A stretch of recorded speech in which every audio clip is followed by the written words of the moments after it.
We fall in love with the version that we get to be with other people. We fall in love with the reflection that we find from within ourselves in someone else. I feel like there's a lot of you watching this who are moving out of some soul contracts. There's a soul contract we all have, whether you know it or not. That's with the divine, that's with source, that's with God. And at the end of the day, that is what we hold on to. That is the equilibrium that we all stand on, because we are all one, because we are born into that knowing, into that fullness. And it's a fullness you don't even have to be aware about until you are.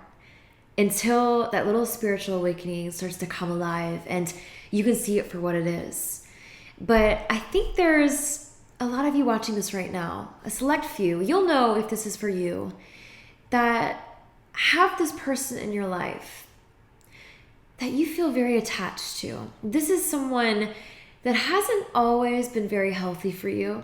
In fact, they've taken you away from yourself in many ways, because they're here to help plant that seed again for you.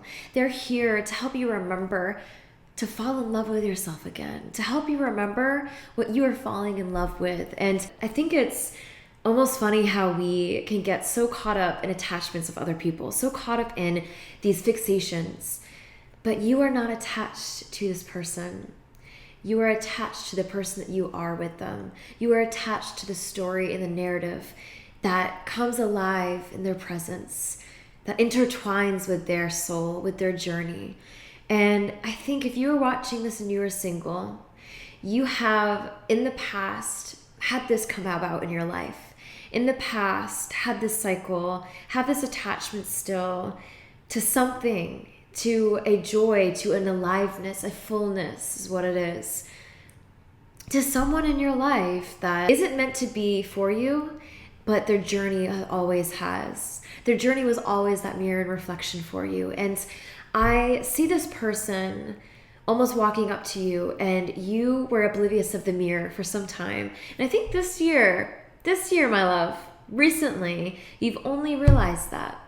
Recently, you've realized that this relationship, this situationship, this energetic attachment that you had was something so grandiose, was something so liberating that you thought it would never really be able to be found again. And that was back then. Now you realize that that was just a little phase that you went through. But you started to believe and think that this feeling of aliveness and this feeling of fullness that you were with this person was about them. And I'm here to tell you, it never was. It was about you. You see, we feel this fullness and attachment to people. And ironically, I think we forget that energy and feeling is coming from us first. In order to feel something, to attach to something, we have to give ourselves to that something, you know? Do you feel me? There's a certain level of opening up, of reciprocity that needs to come in, but also there has to be some giving first, a push of your own energy. And I'm getting this like fullness of this, so much happiness and aliveness. Like you felt, oh my gosh, you feel so alive with this person. You feel you again. You're like, oh my gosh, I can just be me. I can be open. The freedom, the tantalizing energy, the excitement of what it looks like, of where we could go, of what it could turn into. You know, that daydream that feels alive when you're awake and alive when you're asleep. And I know that you watching this have experienced this in some way, shape, or form. This message is for you if you have. And if you haven't, my dear, there's a certain waiting energy from you. This subset of souls here is almost like you are waiting for that experience to come about, like it's an external validation, like it's an external thing that will come into fruition for you. So do you see the overlap here? We are bound by the contract of source, of love, of God. And this soul contract is here for both of us, for all of us. And then we have people who have these attachments to others, who feel that aliveness and feel that this is only through someone else. And it's this fullness and this aliveness that we've craved from them. And we thought it was them only to realize it's from us. Other subset who's watching this, who has not experienced this yet, but they know in their heart that it's out there. And they're holding on to that out there-ness. They're holding on to that experience that has not come alive yet. They're holding on to this spiritual awakening, this fullness that they've tapped into, but haven't been able to tap in another. Haven't been able to tap, like I see this like the sap tree analogy of like not being able to quite get out of it what they really want. And you like are in a room of people and yet you still feel that heaviness, that aloneness, that feeling of not feeling all of you present. You know what I'm saying? Like, I feel like there's you watching this have a feeling of like all of you can't be fully present without this person.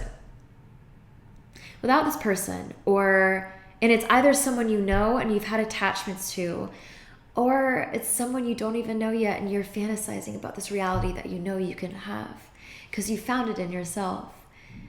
Do you see the similarities here? This all comes full circle to the soul contract we have within ourselves, with the divine, with this universe. And I think the crazy thing about love is we spend so much time searching for it outside of ourselves. We spend so much time having this conversation with ourselves, having this fullness and this desire, this dream of being able to have someone meet us there. And my love, what if I told you it was all about you meeting it there? What if I told you it was all about you coming into your fullness, to come alive in that yourself, to take back that power and know that it was always yours, that these attachments, these fantasies, these idealistic versions of what you really want out of a partner were always that longing within yourself, wanting to come alive and be seen and be known and be accepted and be loved. What if I told you it was already accepted, loved, and known? What if I told you that Source has already implanted that in you with the soul contract that you came here for? What if I told you that a partner was only the illuminating factor of that? Was not truth, but the perspective of truth? What if I told you that true love is only a mirror for us to come back to ourselves? To come back to that soul contract that you have with God? I see comments like this all the time, and a few actually from you guys in my community. And there's this commentary almost that you're having with yourself of feeling like you really want that love in your life and you don't quite have it yet. Like, you know what you deserve and you're here now. Like, you've made it. You've finally come to this space where you're like, this is what I want. This is what I want. This is what I want. This is what I want. Okay, that's it. That's what I want. And I think that if you really admit to yourself, if you really go deep down, ask yourself right now, I'm asking you right now, do you think there's still a void within there? Do you think that you think of all these things you want in a partner? And when you do you really believe that it's possible for you? Do you really feel that fullness, or are you waiting for that fullness to come alive? Are you really expectant of this and having expectations of it? As in like some future thing that'll happen to you, or this future love that will come about? Or is this already alive in you? Is this something that you are already experiencing for yourself? There's this message that's coming in right now that you have to come back to that soul contract you have with Source, that your angel and your spirit teams are the eternal bounding love foundation that you already have. That fullness, that love, that appreciation, the you that is you. There comes the emotions again. So I know I tap into something. That fullness of you is already alive, is already bound in time, is already here to experience. It's not about finding someone else for that. It was always about letting that mirror ignite for yourself. It can be through someone else. It can be through that soul contract you have with that person that's not good for you. It can be through this idealistic version of what you want in a partnership. But all of this, if you really catch my drift, you catch it? All of this is bringing you back to that soul contract that you have with Source, with yourself, with God the Divine. Isn't that beautiful? Isn't that so special to know that all this time, if you are single, you're watching this, And that fullness of love that you may not be experiencing, I feel like there's some watching this who are in a relationship that are struggling to embody that fullness with your partner. And isn't it special to know that that never has gone away? We think it does. We think it's not here. We think that's in someone else, or the grass is greener somewhere else, or we hope and pray for that to really be true.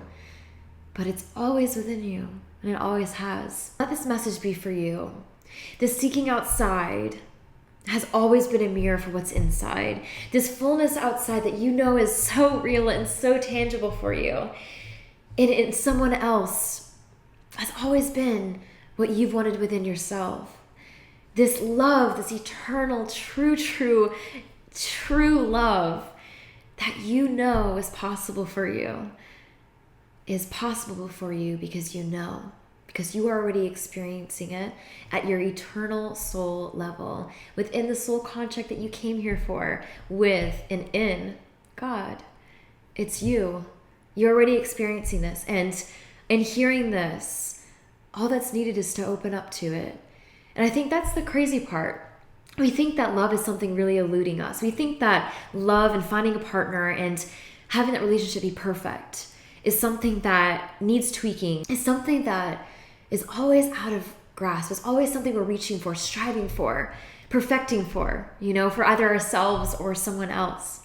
And if we really come back to that fullness of who we are, of what we are in God, in our soul contract that we already have, that remains, we can see that all the other stuff is just perspective.